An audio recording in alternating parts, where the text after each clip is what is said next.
Uma vez você já se perguntou por que Deus, conhecido por seu amor infinito, opta por não salvar algumas pessoas? Esta pergunta abre um panorama intrigante sobre o amor divino. Embora seja vasto e inquestionável, Deus se mantém firme em seus princípios. Entre os cristãos, acredita-se amplamente que a vontade divina abrange todos, sem distinção de gênero, idade ou etnia, ansiando pela salvação de cada um. As Sagradas Escrituras confirmam isso em 1 Timóteo capítulo 4, proclamando o desejo de Deus de que todos sejam salvos e conheçam a verdade. Mas o que acontece com aqueles que parecem estar longe desta salvação? No vídeo de hoje, revelarei 7 perfis de pessoas que podem encontrar obstáculos neste caminho espiritual. Em outras palavras, falarei sobre 7 tipos de pessoas que podem não alcançar a salvação. É vital prestar atenção, muitos de nós poderíamos estar inadvertidamente sob a obstrução, nosso caminho para a redenção. Assim, permaneçam atentos e reflitam. Ressoa algum destes perfis com seu caminho espiritual?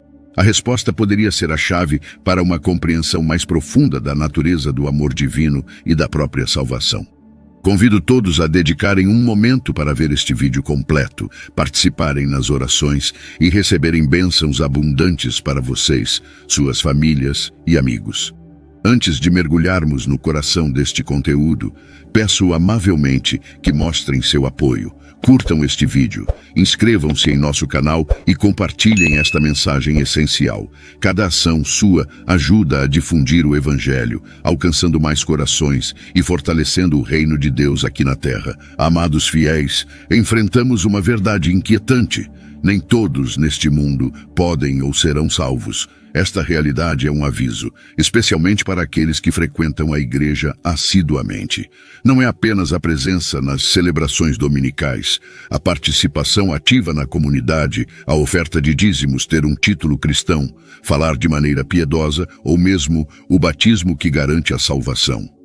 A Bíblia, em Mateus capítulo 7, versículos 21 a 22, nos traz a séria advertência de Jesus sobre o dia do juízo. Muitos acreditarão ter feito milagres em seu nome, mas ele os rejeitará, dizendo: nunca os conheci, afastem-se de mim, malfeitores. Esta mensagem é um convite para que cada um de nós reflita sobre nossa verdadeira posição ante o trono divino no dia do juízo. Perguntem-se: se o Senhor retornasse hoje, estaríamos prontos e dignos, vestidos em sua justiça, imaculados perante ele? Meditar sobre isso não é apenas importante, é essencial para a nossa jornada espiritual. Sinta-se abençoado por estar aqui, participando deste vídeo em um momento tão crucial.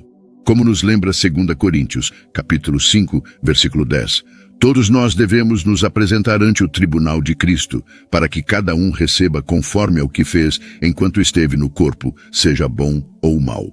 Agora reflitamos sobre 7 tipos de pessoas que, segundo as Escrituras, não podem ser salvadas. O primeiro grupo é composto pelos incrédulos. Mas quem são eles? São aqueles que não creem no nascimento, morte, sepultura e ressurreição do Senhor Jesus Cristo. Segundo a Bíblia, estas pessoas não podem alcançar a salvação. A única via para a redenção é através da fé em Deus. Sem esta crença, ninguém pode ser salvo dos pecados e da influência de Satanás. Não há outra maneira de alcançar a salvação, exceto pela fé em Deus e a crença em seu Filho, Jesus Cristo. O conhecido passagem em João 3, versículo 16, destaca que Deus amou tanto o mundo que entregou a seu único Filho para que todo aquele que nele crê não pereça, mas tenha vida eterna.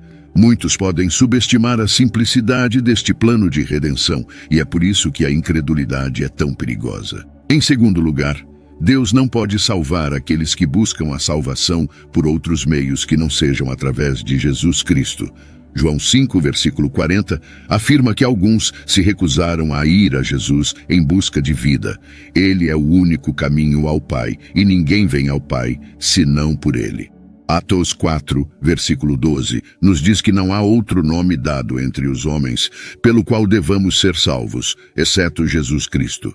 Nada mais pode salvar uma pessoa, nem a inteligência, poder, dinheiro, boa aparência ou mesmo familiares ou amigos.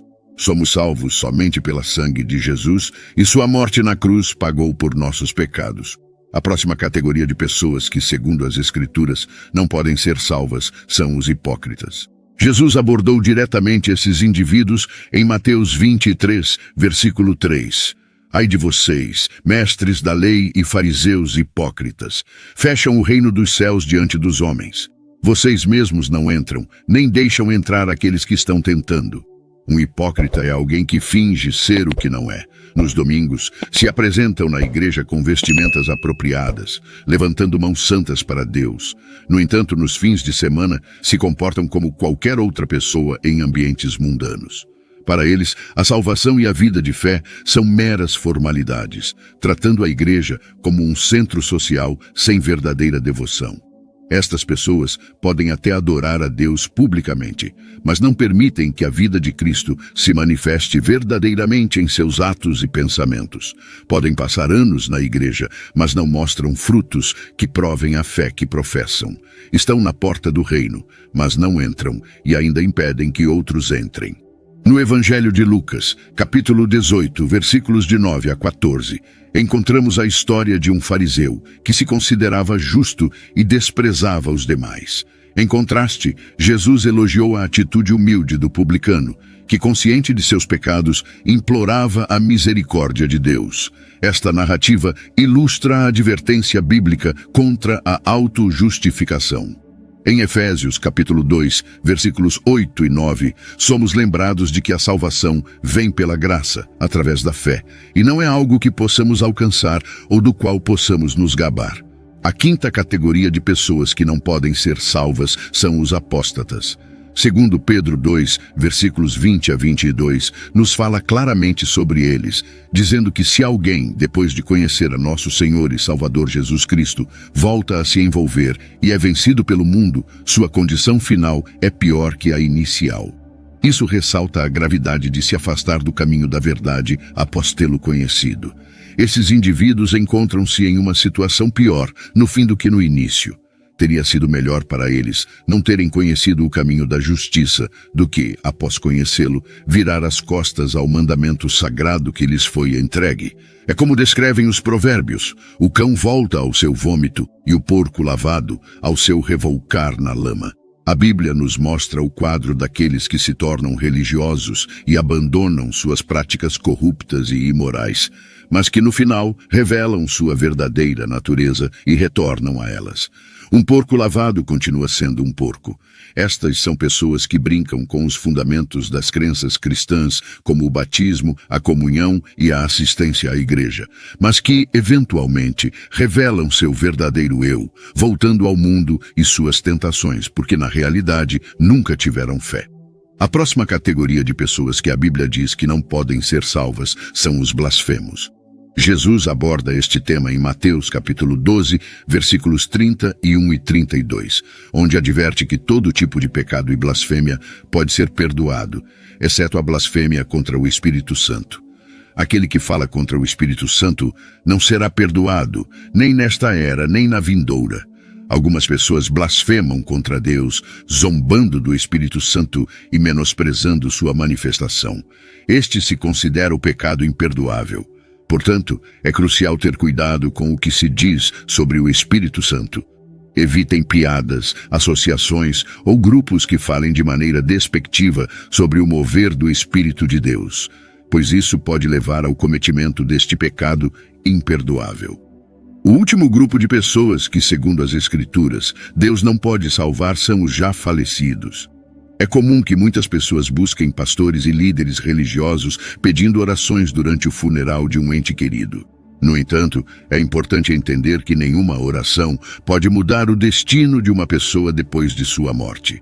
A salvação é possível somente enquanto está vivo. Após a morte, torna-se completamente inalcançável. A ideia de um purgatório, como alguns creem, não encontra respaldo na verdade da palavra de Deus. A salvação é possível somente em vida, e é por isso que é crucial entregar sua vida a Jesus. Amigos, espero que agora possam compreender que algumas pessoas podem não ser salvas. Isso não ocorre por falta de amor de Deus, mas porque Ele não pode comprometer seu padrão de justiça para salvar alguém. O maior ato de amor foi quando Deus enviou seu Filho para morrer por nós na cruz do Calvário. Mesmo quando ainda éramos pecadores, após esse sacrifício supremo, se alguém opta por não crer, Deus não comprometerá seus princípios novamente. Em conclusão, pergunto-lhes: vocês realmente aceitaram a Jesus como seu Senhor e Salvador? Se ainda não o fizeram, este é o momento ideal. O arrebatamento é um tema amplamente discutido entre cristãos e até mesmo não cristãos.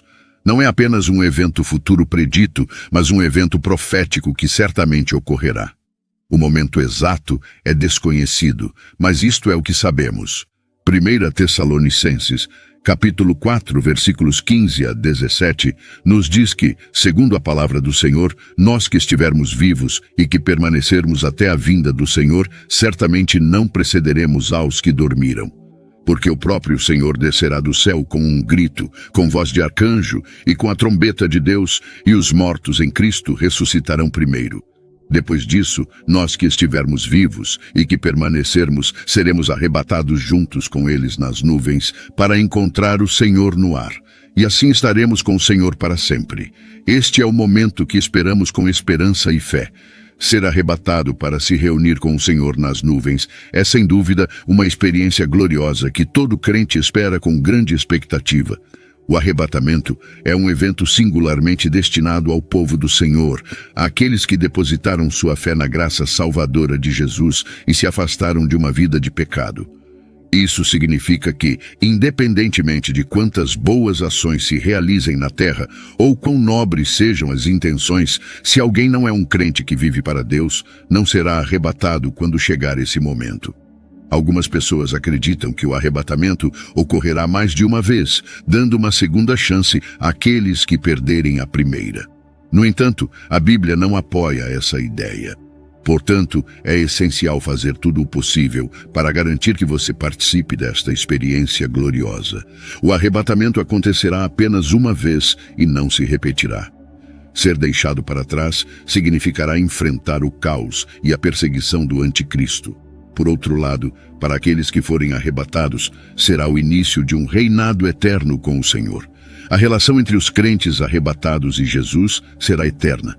Não apenas escaparão do perigo do inferno, mas também abraçarão e desfrutarão plenamente o que significa ter a vida eterna. O último inimigo, que é a morte, será julgado e vencido. Este vídeo explicará detalhadamente o que é o arrebatamento. Peço que sigam com atenção, pois isso fortalecerá sua fé e eliminará qualquer temor sobre o arrebatamento do seu coração. A palavra arrebatamento descreve um evento crucial nas Escrituras, no qual Deus retira todos os crentes em Cristo Jesus da terra, abrindo caminho para que seu justo julgamento seja derramado durante o período da tribulação. É fundamental destacar que a palavra arrebatamento não é mencionada explicitamente em nenhum lugar da Bíblia. No entanto, vários versículos em diferentes partes das Escrituras apontam para a ocorrência deste grande evento. Exemplos desses versículos se encontram nos evangelhos de Mateus, Marcos e Lucas, assim como nas epístolas e em outras partes do Novo Testamento. Esses textos confirmam a ocorrência profetizada que chamamos de arrebatamento. Devido à importância deste evento futuro, muito se tem ensinado sobre o arrebatamento. Estas ensinanças geraram diversas opiniões e interpretações.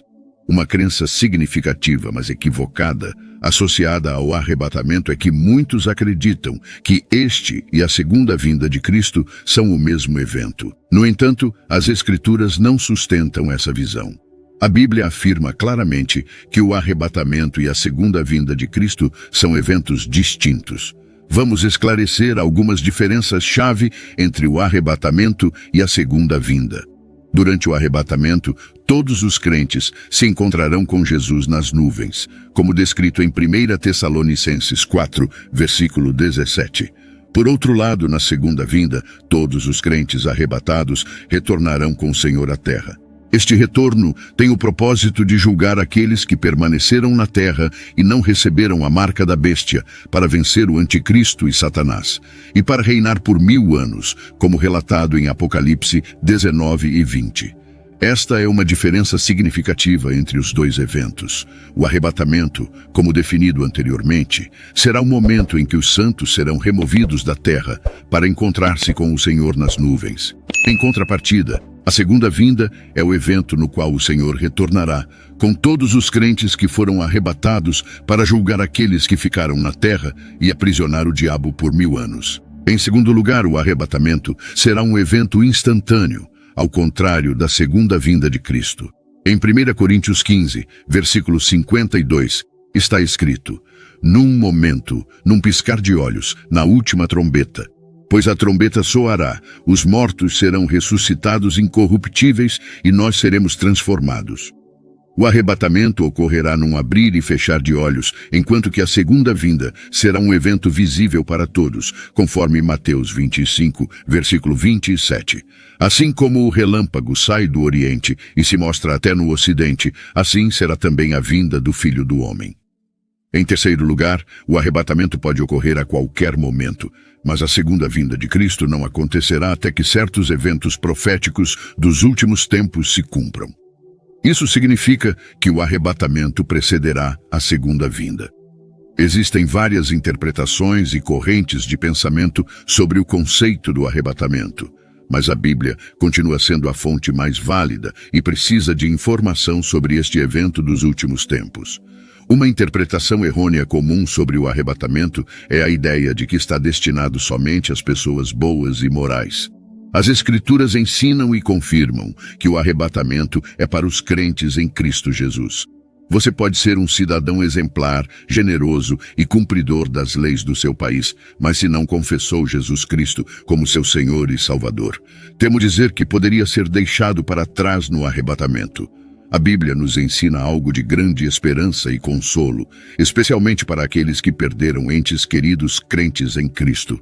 As Escrituras declaram que os mortos em Cristo ressuscitarão primeiro. Portanto, se você tem um ente querido que faleceu e era um crente fiel em Jesus Cristo, trago boas notícias. Ressuscitarão primeiro e terão a esperança de estar com o Senhor nos ares durante o arrebatamento. Isso é motivo de grande ânimo e alegria. Agora você poderia se perguntar: é possível se preparar para o arrebatamento? Como posso me preparar para este grandioso evento? A resposta é um retumbante sim. Vou compartilhar como se preparar para o arrebatamento. Uma das maneiras de estar pronto é viver uma vida de fé e retidão. Lembre-se da pergunta que Jesus fez a seus discípulos em Lucas 18, versículo 8. Contudo, quando o Filho do Homem vier, encontrará fé na terra?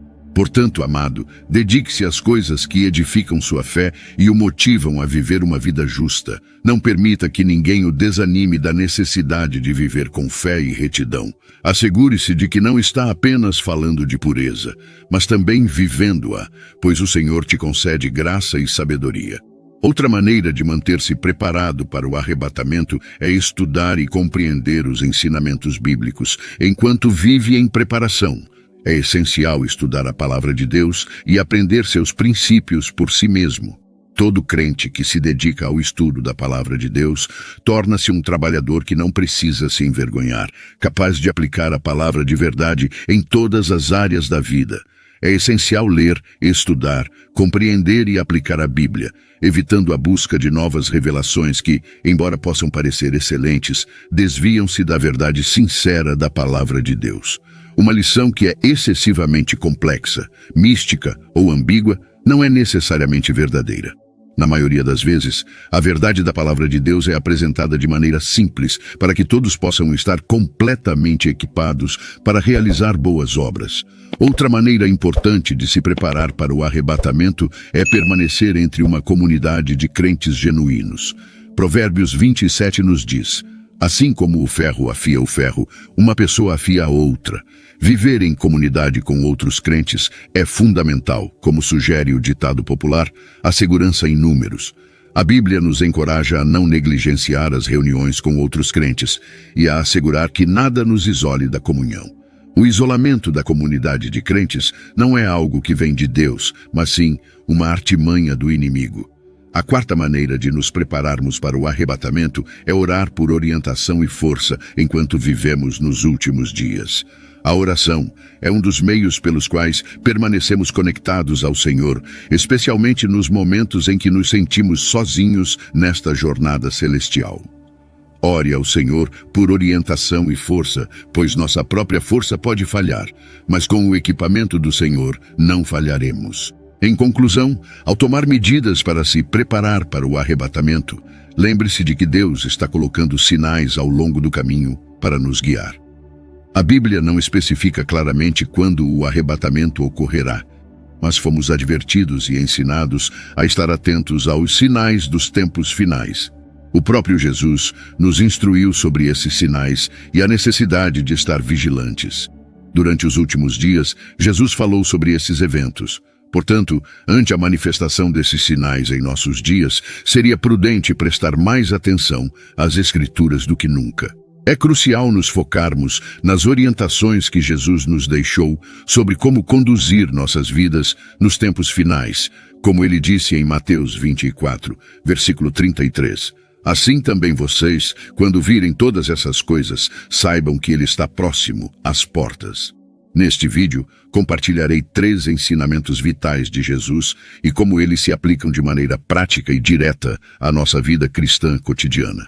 O primeiro conselho de Jesus, encontrado em Mateus 24, versículo 46, nos informa que seremos abençoados se formos encontrados cumprindo suas instruções quando ele retornar. Jesus, ao orientar os crentes sobre seu retorno, destacou que a verdadeira fidelidade está em ser encontrado fazendo isso quando o Mestre retornar. Ele prometeu que, em sua volta, esses servos fiéis seriam abençoados. Mas o que significa ser encontrado fazendo isso? O que exatamente o servo, o crente que segue Jesus, deve estar fazendo quando o Senhor retornar? Para permanecer seguro nesses últimos dias, significa ser encontrado fielmente realizando as tarefas que o Senhor confiou a nós como crentes. Isso implica que não devemos negligenciar a missão que ele nos confiou até seu retorno glorioso. Jesus esclareceu essa ideia através da parábola dos talentos. Ser encontrado fazendo isso significa estar ativamente comprometido e dedicado à missão que nos foi confiada, realizando-a com excelência enquanto vivemos em sincera expectativa do retorno iminente de nosso Mestre. Algumas das responsabilidades que nos foram confiadas incluem pregar o Evangelho. Jesus instruiu cada um de seus seguidores a pregar a mensagem do Evangelho como parte da grande comissão. Este é um chamado para todos os que depositaram sua fé em Jesus, para serem ativos na missão de levar o Evangelho a todos ao nosso redor. Nosso compromisso em difundir a mensagem do Reino de Deus às aproximadamente 8 bilhões de pessoas no mundo deve ser firme. Independentemente dos obstáculos e desafios que encontrarmos, fazer discípulos, além de disseminar o Evangelho, Jesus nos encomendou a fazer discípulos. Esta tarefa está claramente delineada em Mateus 28, versículo 20, e ensiná-los a obedecer a tudo o que eu lhes mandei, e eu estarei sempre com vocês até o fim dos tempos. Hoje, a necessidade de discípulos é imensa e Jesus convoca cada um de seus seguidores a multiplicar discípulos, facilitando assim a obra de seu reino. Somente um discípulo pode formar outro discípulo. Há uma necessidade urgente de trabalhadores dedicados no reino de Deus hoje. Quando nos esforçamos em ajudar as pessoas a se aproximarem de Deus, a amá-lo, servi-lo e apresentá-lo, estamos de fato colocando em prática o mandato de Jesus. Ao fazer isso, nos comprometemos a ser encontrados fazendo isso no momento do retorno do Senhor. Uma das orientações cruciais que Jesus nos deu para viver bem nestes tempos finais é manter sempre elevada nossa vigilância espiritual, evitando distrações que nos afastem do verdadeiro caminho. Conforme Marcos 13, versículo 33, na versão ampliada, se diz: Estejam alertas, vigiem constantemente e orem, já que desconhecem o momento exato da chegada. Para um cristão, estar em guarda significa estar atento e devoto em oração. Devemos, amados santos, permanecer sempre vigilantes, não sucumbindo ao torpor espiritual. Esta é uma exortação para aprofundar mais na prática da oração enquanto esperamos o retorno do Mestre. No lugar de oração, encontramos graça, consolo e paciência, elementos essenciais para atravessar os desafios destes últimos dias, escapando das armadilhas e enganos. Os desafios atuais exigem que você e eu dediquemos tempo de qualidade ao Senhor em oração diariamente. Pergunte a si mesmo, como está a sua vida de oração? Quanto tempo dedica à oração todos os dias? Perceba que é fundamental orar continuamente para compreender a vontade de Deus para você e as ações que Ele deseja que realize nesse momento. A comunicação com Deus nos proporciona vantagem frente aos inúmeros planos de Satanás. Muitos cristãos ainda não perceberam que o mundo está mudando diariamente para se alinhar com a agenda do anticristo e que Satanás está empenhado em desviar o máximo número de santos possível. Mas lembre-se, ele é enganador. Dedicar tempo de qualidade à oração diariamente nos mantém despertos e atentos ao chamado de Jesus para a consciência de seu retorno. Dormir na busca de manter nossa vigilância nestes dias finais é ignorar este conselho vital de estar atento e alerta, pois não conhecemos a hora exata de seu retorno. Em Marcos 13, versículos 35 e 36, se diz: "Portanto, mantenham-se alerta, pois não sabem quando o dono da casa voltará. Se ele chegar de repente, não permitam que os encontre dormindo." Esta advertência é clara. Devemos evitar a insensibilidade espiritual. Aqui, dormir não se refere ao descanso físico, mas a um estado de insensibilidade e descuido espiritual. Portanto, neste período de incertezas e transformações, é essencial que sigamos fielmente este conselho de vigilância e oração. Desconhecemos o momento preciso do retorno divino. Manter-se espiritualmente desperto e atento é a chave para não sermos surpreendidos e estarmos prontos para enfrentar os desafios que nos esperam. Jesus, em suas instruções sobre como viver nestes tempos finais, enfatiza a importância de não nos tornarmos indiferentes ou descuidados em relação às coisas do reino de Deus ou à iminente volta de Cristo. Ele nos exorta a permanecer vigilantes, pois desconhecemos a hora de seu retorno. Não devemos nos deixar levar por tendências passageiras ou esquecer suas advertências. Cada fiel é encorajado a estar em guarda, esperando com esperança o retorno do Senhor, tomando medidas conscientes para ser cautelosos com qualquer coisa que possa ameaçar nosso foco ou compromisso espiritual. Estar em guarda significa estar ativamente comprometido em proteger as convicções de nosso coração e nossa fé em Jesus, priorizando tudo que o glorifica e rejeitando qualquer coisa que desvie nosso coração dele. O terceiro conselho de Jesus se encontra em Lucas 21, versículos 34 e 35. Ele nos adverte severamente para sermos cuidadosos para que nossos corações não sejam sobrecarregados pelas dissipações e ansiedades da vida, pois esse dia pode nos surpreender repentinamente como uma armadilha. Jesus nos alerta sobre o perigo do engano proveniente de um estilo de vida frívolo e desenfreado que pode se tornar comum nos últimos dias. Recordamos que eventos similares ocorreram nos dias de Noé, em Sodoma e Gomorra, e até em Babilônia, antes de serem destruídas. A Bíblia relata que antes desses eventos, as pessoas estavam tão absortas em suas vidas, comendo, bebendo e casando-se, que se esqueceram de Deus e de suas advertências. Hoje, vivemos uma situação similar, com muitos esquecendo-se gradualmente de Deus e se voltando para as mentiras e enganos difundidos pelo inimigo através de influenciadores, meios de comunicação e até governos. Jesus também advertiu que alguns podem se desviar, não necessariamente por causa do pecado, mas pelas ansiedades da vida. Por isso, é necessário estar atento às pressões que enfraquecem a fé alheia. Embora enfrentemos tempos difíceis, não devemos permitir que nada esfrie nosso coração em relação a Deus. Independentemente das circunstâncias, não permita que a ansiedade te afaste de tua fé. Ao contrário, que tua fé te libere da ansiedade que domina a tantos nestes dias. Queridos amigos, após escutar estes conselhos do próprio Senhor Jesus, qual deve ser nossa reação?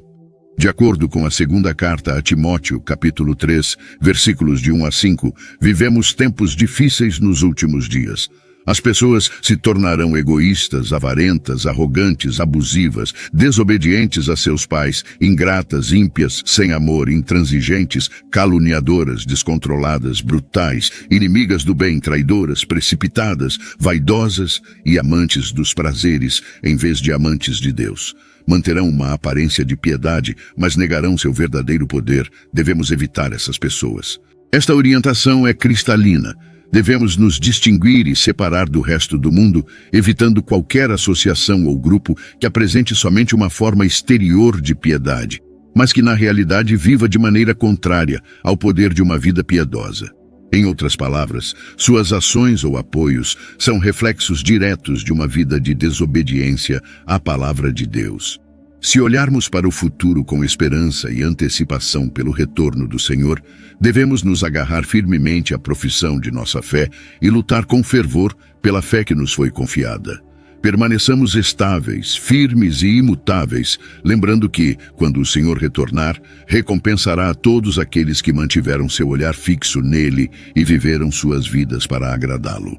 Em Apocalipse 22, versículo 12, se diz: Eis que venho em breve, e minha recompensa está comigo, para dar a cada um conforme o seu trabalho.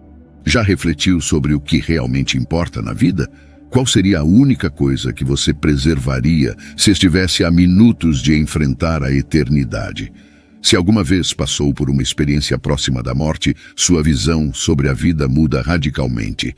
Nesse exato instante, nada mais parece ter importância, exceto uma coisa essencial: Cristo Jesus. Frente à morte, torna-se evidente que, em meio a todas nossas perseguições mundanas e conquistas, é nossa união com Cristo, possibilitada por sua ação na cruz, que carrega um significado genuíno. Acompanhe-me enquanto mergulhamos nesta mensagem profunda e exploramos a verdade eterna da cruz de Cristo, que tem o poder de salvar nossas almas e nos oferecer a garantia da vida após a morte.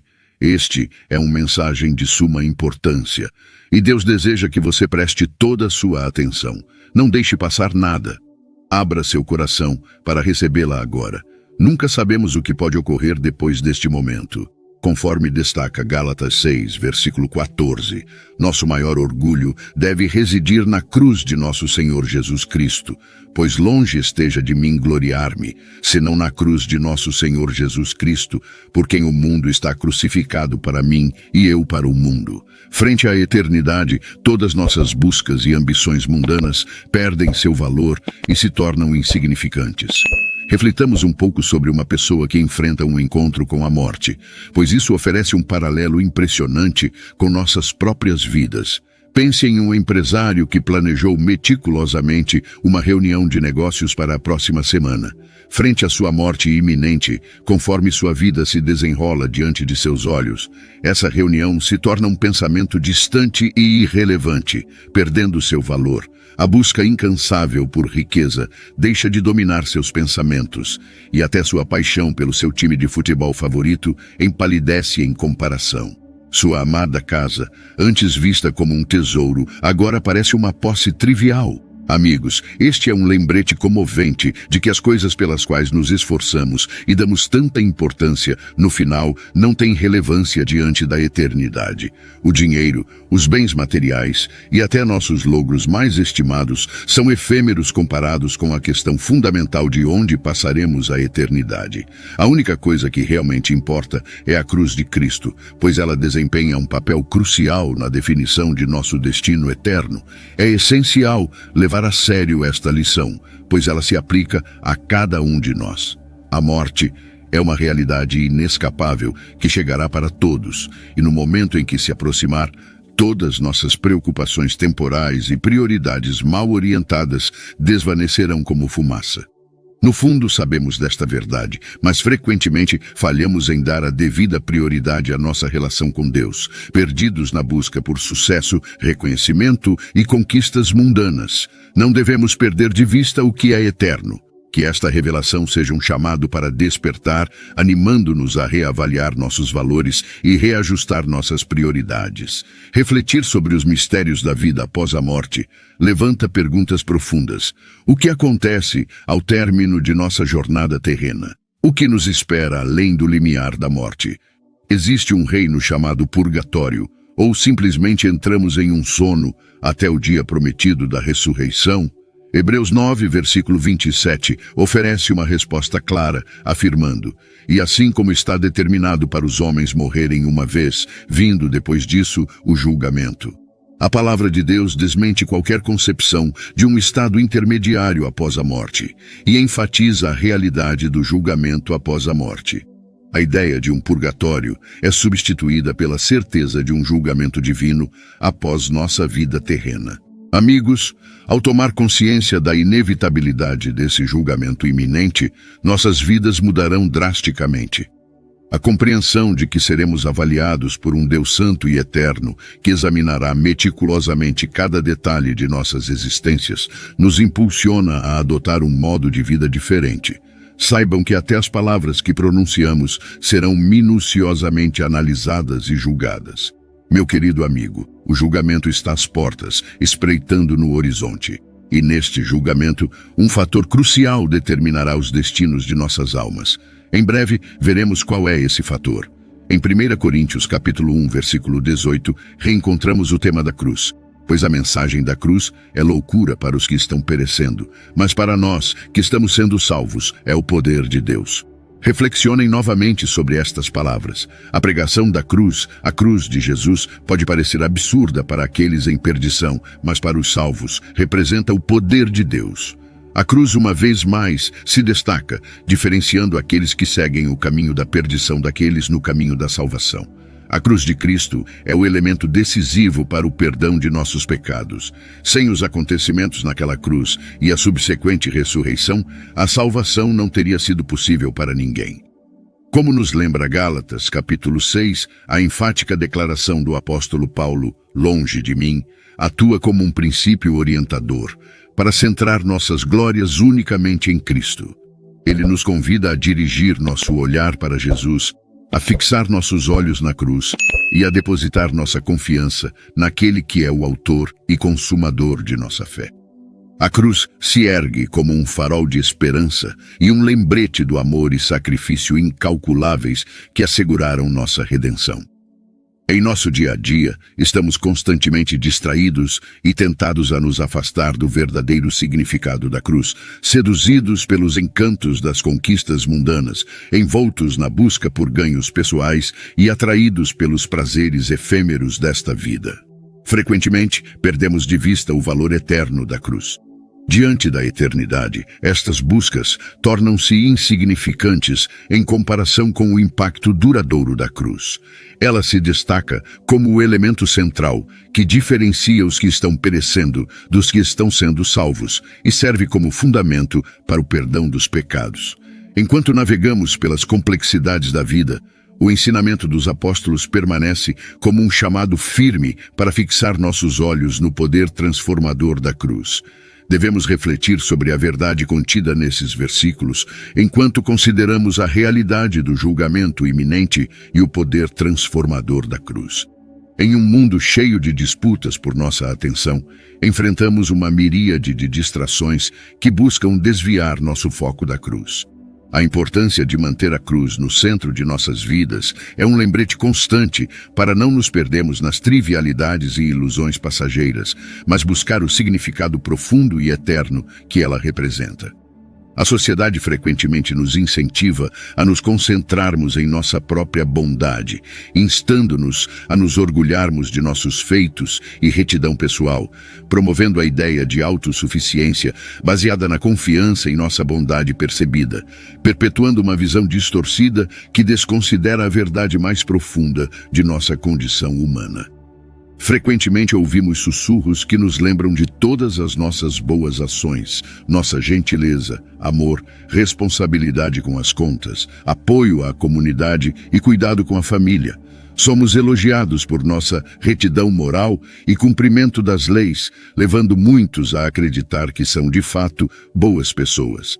Essa mentalidade é comum em muitos pelo mundo, incluindo aqueles que não creem, falhando em reconhecer a própria natureza pecaminosa e as terríveis consequências que dela derivam. Muitos não se dão conta do que Romanos 3, versículo 23, tenta nos ensinar. Todos pecaram e estão privados da glória de Deus, ou ainda em Romanos 6, versículo 23, onde se lê: porque o salário do pecado é morte, mas o dom gratuito de Deus é vida eterna em Cristo Jesus, nosso Senhor. Todos somos pecadores, A Bíblia nos ensina que herdamos a natureza pecaminosa de Adão. No entanto, o engano ilude as pessoas, dando-lhes uma falsa percepção de retidão, mantendo-as afastadas da salvação até que seja tarde demais.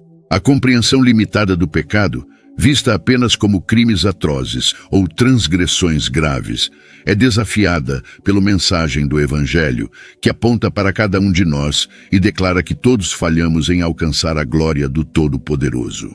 O Evangelho apresenta uma mensagem direta e impactante, revelando uma verdade perturbadora. Cada pessoa, não importa quão respeitada pela sociedade ou considerada virtuosa, é pecadora diante de um Deus santo. Muitos se assustam com esta firme avaliação de sua condição moral e rejeitam veementemente a ideia de serem classificados como pecadores. Em vez disso, preferem se apegar à ilusão de sua própria retidão. Por isso, a mensagem do Evangelho torna-se para eles algo ofensivo e difícil de compreender, uma verdadeira pedra de tropeço. Isso acontece porque não estão dispostos a aceitar a realidade de sua necessidade de salvação. A ideia da redenção lhes parece uma tolice, um conceito sem importância, que é facilmente descartado. Muitas pessoas buscam consolo em seus logros, atos de caridade e retidão moral, acreditando que tais ações louváveis são suficientes para assegurar sua posição diante de Deus. São seduzidas pela crença enganosa de que a mensagem da cruz é desnecessária, confiando que podem alcançar a salvação por meio de seus próprios esforços e méritos. O mundo reforça essa ilusão, perpetuando a mentira de que a cruz é irrelevante em nossas vidas. No entanto, é crucial resistir a essa falsidade e aceitar a desconfortável verdade de que nossa bondade por si só é insuficiente. Devemos reconhecer que nossa própria retidão não é suficiente para nos redimir. Não é necessário buscar mais exemplos para nos darmos conta da crescente cultura de desrespeito à vida humana no mundo atual. Basta pegar o celular e navegar pela internet para encontrar a hostilidade que permeia o planeta. Observamos um aumento sem precedentes de assassinatos, conflitos armados e atos terroristas, mais do que em qualquer outra época nas últimas 9 décadas. Mais vidas foram perdidas em guerras do que nos 500 anos anteriores combinados. Somente no século passado, estima-se que 203 milhões de pessoas perderam a vida em guerras, e somente na última década, aproximadamente 2 milhões de crianças foram assassinadas e outros 4 a 5 milhões ficaram incapacitados devido a conflitos. Ante esta realidade, é difícil não pensar que o julgamento divino esteja próximo, mas independentemente de se o arrebatamento acontecerá primeiro ou se deixaremos este mundo para a eternidade, a questão crucial permanece. Estamos preparados para nos encontrarmos com nosso Criador, tal como estamos agora? Temos uma relação com Jesus? Escute, deixe de lado as preocupações desta vida. No final, o que realmente importará é sua conexão com Jesus. Não importa seu saldo bancário ou status social, seguidores no Instagram ou outras redes sociais, mas quão preparada está sua alma. Entreguemos nossos corações ao Senhor neste momento, arrependamo-nos e sejamos firmes na verdade, independentemente do custo. Oremos para que Deus guie nossos corações às coisas do Espírito e nos libere das ataduras da corrupção que domina o mundo. Que o amor por Deus se converta em nossa principal motivação e nos brinde a certeza sobre nossa eternidade.